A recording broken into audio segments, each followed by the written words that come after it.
Mutai chajak Agartala Press Club ni adong koktuma thumnai Partho Sengupta hano hamjaknai Borua Kalyan Gupta tei Sushanto Debromano muitu khuwei tini 4 salo Agartala Press Club o muitu khuma sal songjaka asalni pandao manjaka Press Club ni Kashko koktuma thumnai Joyanta Bhattacharya adong Ramakanto Deb tei Kwcham adong Probon Sarkar no karibo tei kubni koktuma thumnai rok press ক্লাবের ইতিহাসে খুব সম্ভবত সঞ্জিতরা তারা বলতে পারবেন একসাথে চারজনের যে শোক সভা আগে কখনো হয়েছে কিনা আমার খুব একটা মনে পড়ে না একসাথে চারজনের শোক সভা হয়েছে।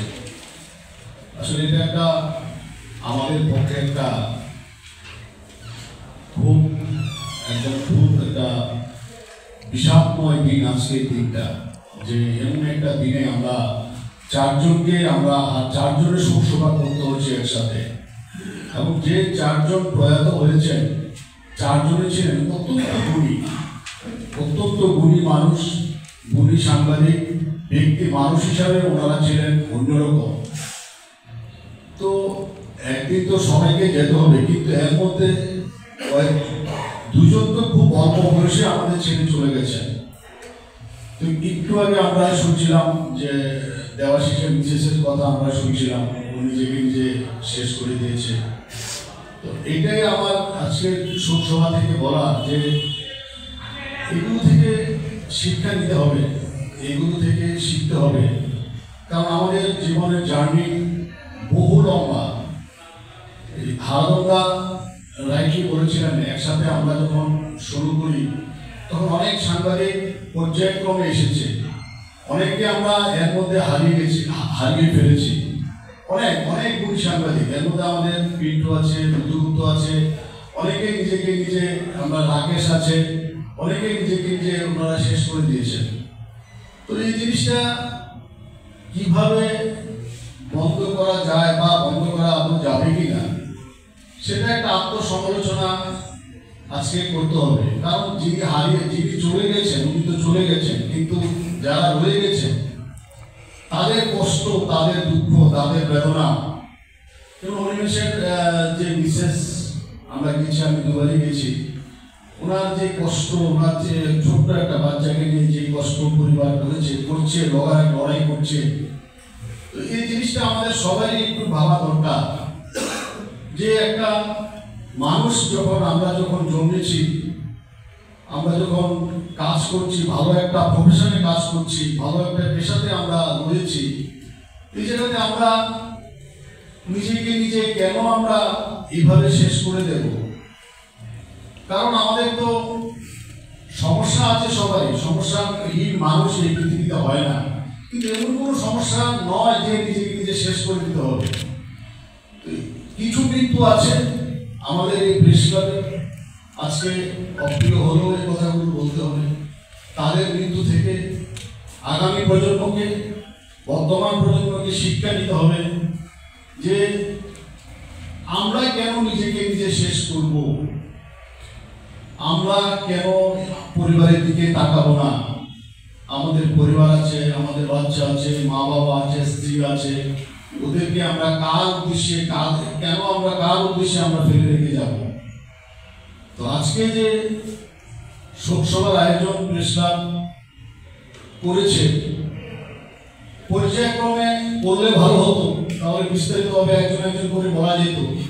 মূল্যায়িত হবে, দেবাশিস একভাবে মূল্যায়িত হবে, এভাবে যারা প্রয়াত হয়েছেন সবার মূল্যায়ন এক একভাবে হয়। কারণ ওনাদের দীর্ঘ জার্নি, দীর্ঘ অবদান প্রেস ক্লাবের ইতিহাসে। আমরা যখন লড়াই করি, লড়াইয়ের ময়দানে পার্থতাকে আমি পেয়েছি, বারবার পেয়েছি, লড়াইয়ের ময়দানে বারবার আমরা পেয়েছি পার্থতাকে।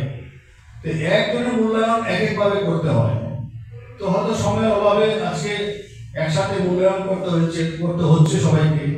তো আমরা এটাই বলবো যে যারা প্রয়াত হয়েছেন সবাই অত্যন্ত গুণী এবং অবদান রেখে গেছেন, ছাপ রেখে গেছেন আমাদের মনে, সাংবাদিক জগতে ছাপ রেখে গেছেন।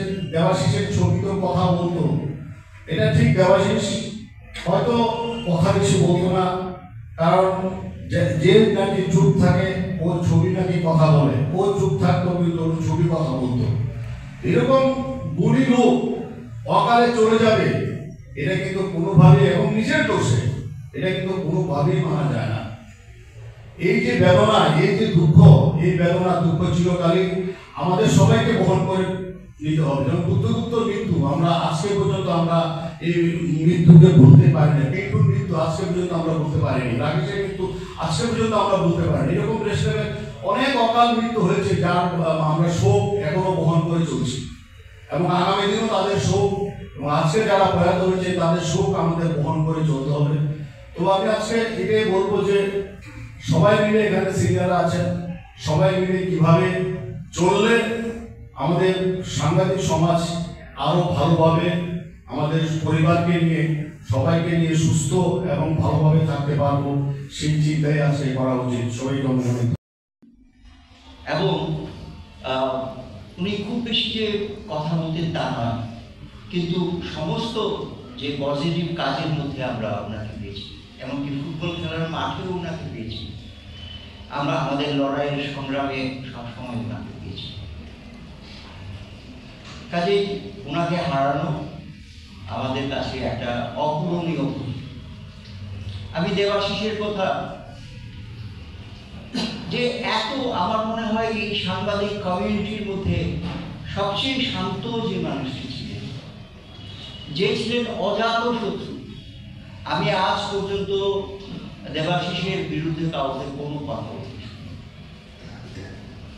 তাছাড়া অনেকেই বলেছেন যে দেবাশিসের হাতের কাজ কেমন ছিল। এখানে যখন একটা এক্সিবিশন হয়েছিল, তো দেবদামরার একটা ছবি, সেটার মধ্যে আপনারা জানেন যে ছবি তোলা, ছবির ক্ষেত্রে লাইট এবং শেডো একটা খুব ইম্পর্টেন্ট। তো দেবদামরার ছবি অনেকেই তোলেন, হয়তো ভালো ফ্রেমিং হয় ইত্যাদি, কিন্তু এখানে দেখা যাচ্ছে যে ওপর থেকে সূর্যের আলো এসে জলের মধ্যে যেভাবে পড়ছে, আমি তো অবাক হয়ে গেলাম। তারপর দু একজন যারা চিত্র সাংবাদিক, যারা ছবি বোঝেন, তারা বলেছেন যে আমরা কেউ এই ছবি তুলতে পারিনি। এত সুন্দর করে তুলতে পেরেছেন, এত সুন্দর করে লাইট কেউ তুলতে পেরেছে। কাজেই এত ভালো মানুষ ছিল দেবাশিস। যখন প্রেস ক্লাবে সে বসে থাকতো, আমি বলতাম যে দেবাশিস কেমন আছে, কেউ ভালো আছে। সেই শান্ত মানুষটির কণ্ঠস্বর আমি আর সুশান্তর কথা বলি, সুশান্ত দেববর্মা, সেও একদম শান্ত প্রকৃতির মানুষ ছিলেন।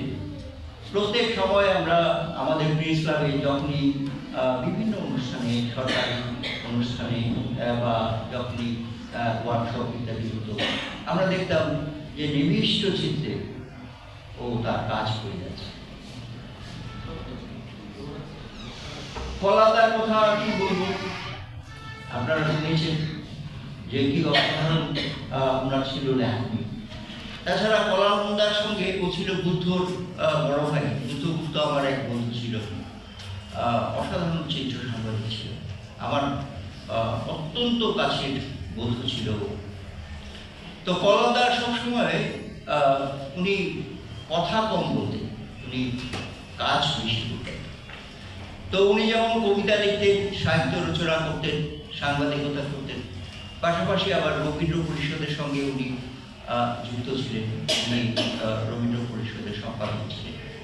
আপনারা জানেন যে রবীন্দ্র পরিষদে বিভিন্ন আলোচনা হয়, উনি অনেকবার আমাকে ডেকে নিয়ে গেছেন, আমার মনে আছে। আমি অনেকবার নাও করেছি যে না, এই অন্তত আমার 40 বছরের সাংবাদিকতার জীবনে এরকম এত সন্তপ্ত একই সন্ধ্যার